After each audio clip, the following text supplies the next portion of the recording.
Hi everybody, it's Donna from donnasdreamworks.blogspot.com and welcome to take 2 of episode 2. My camera ran out of battery about halfway through the first time, and I'm not smart enough to know how to put 2 pieces of a pie together, so I had to start over again. One of the things I wanted to talk about today before I got started is that when you're making lots of cards, as you do at Christmas time, and you're trying to repeat a pattern, preparation is the key. And as you can see here, I've prepped my card bases and my layers and my sentiments, and I have them all ready to go. And you can get these done all in advance, and so as you go to put your cards together, it goes together very quickly. I think we'll actually get 2 cards completed while we're here today. So let's get started. These are A2 size cards, and I'm starting with 5 1/4 by 4 inch mat, and we'll get those down.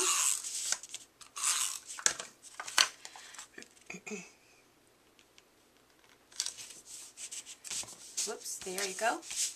And we have a red one for another card.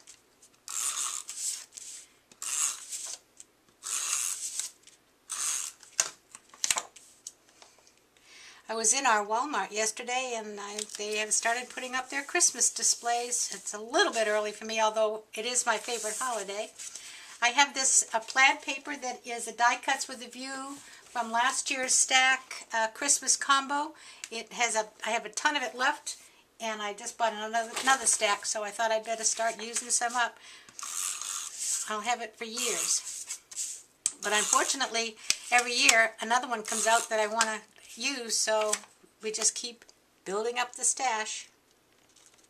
But the plaid papers are nice because they lend it to using several different colors. You don't have to just hone in on the ones. In this particular one, it has the red and the green in it, so it allows me to do either or for my layers.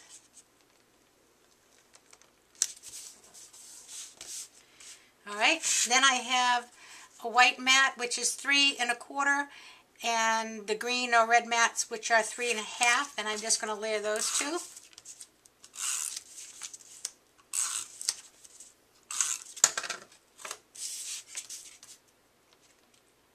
Whoops, this way.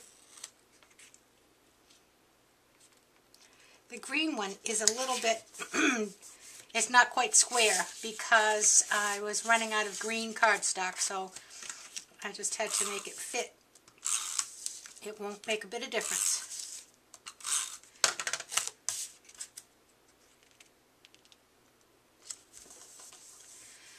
Okay, so we're ready to get going with our stamping. Excuse me. Last week we made a matchbook card and we used a Cricut cut, so this week I thought we'd do some stamping. And what I'm going to do is create a focal point using a couple of non-conventional items. This is a flower stamp. It's a Stampin' Up! Stamp. And I'm going to create a Christmas wreath using the flower.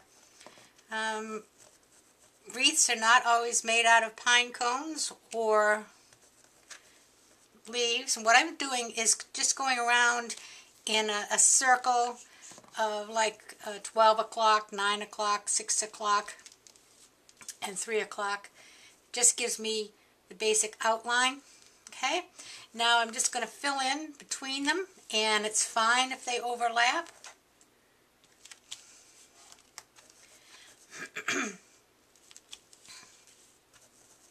This is a dye-based ink, an Ink It Up pad that I've had for a while. Okay, so here you have a pretty wreath. It looks a lot like poinsettias, and we're going to bling it up in a little bit. The other one I have is a snowflake, and this is just a generic one. It doesn't even have a title on it, and I'm going to use that to create a wreath on this paper. And this one actually does have a little bit more resemblance to pine boughs when you overlap these, as you'll see. And you're just going to go around in the circle till you get it to the shape you want. And if they overlap, that's just fine.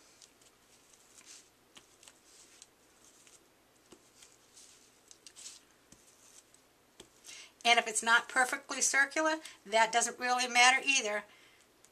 I think I'll get a little bit there. There you go. Now this one happens to be a pigment ink, so I'm going to emboss it.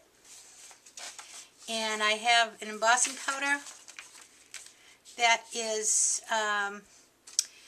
it's a clear embossing powder with glitter in it, and it's called iridescent, and it really does come up quite nicely. But it is quite messy because it does have glitter in it.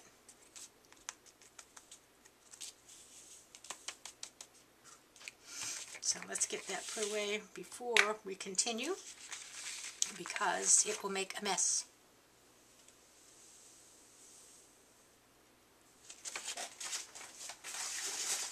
Okay. Alright, noise. Sound effects.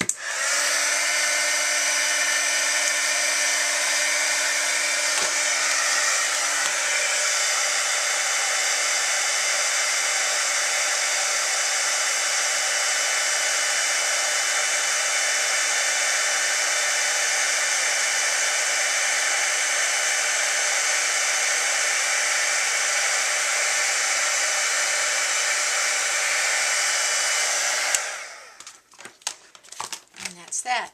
I have a little bit of glitter. It does have a lot of glitter on it, and you can brush it off after you've got your embossing done. But you can see the iridescent shine to it. So let's get these two put on our cards.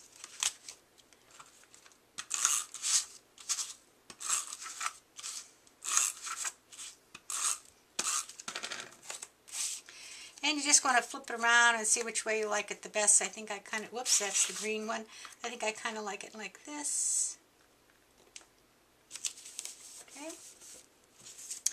Happy holidays. Sometimes when I'm creating these cards using the white cardstock or any cardstock, I'll computer generate the sentiment on the cardstock and print it before I cut it, and then it's already printed on the inside. I have made up some green and red ribbons, and we're just going to add one to the bottom of the wreath. Again, preparation is the key here, and it makes them go along quite fast when you have everything cut and ready to go. Okay, and this one looks nice just like this. And again, with our bow.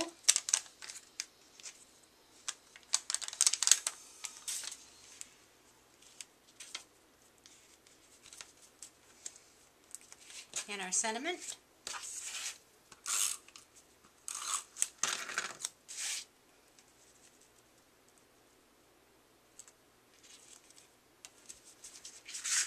And there you go. There's two cards almost complete. Now what I've done to these, and I'll do it now, is to bling it up a little bit. On this one you can see the center of these flowers, or look like flowers. I'm just going to add some gold stickles in those centers, in the different areas around the card.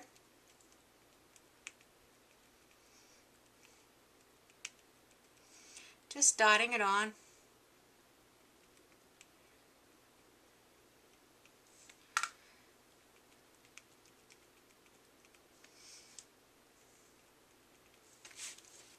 And I put just a few on here. It doesn't need a lot because it has that iridescent embossing on it, but it's just an added little thing. Now I have some green. I'm not sure this is a Crayola one from 100 years ago. We'll see if that works even. Oh, it does. I haven't been able to find what I call Christmas green yet in my Michaels when I was there, so I knew I had some of these from some kitty things, I think when my granddaughter was here. And there you go. 2 Christmas cards in about 10 minutes. So how's that? Get your preparation done in advance and have fun making these cards. Use things you wouldn't normally think of for your wreaths. The snowflake makes a really nice one. And this flower really looks very pretty in a wreath. You could try some with your leaves that you have, if you have leaf stamps, or other kinds of shapes. All right, thanks for watching episode 2 of Ready, Set, Go for Christmas. Stay tuned next Thursday for episode 3. That's all for now. Play nice.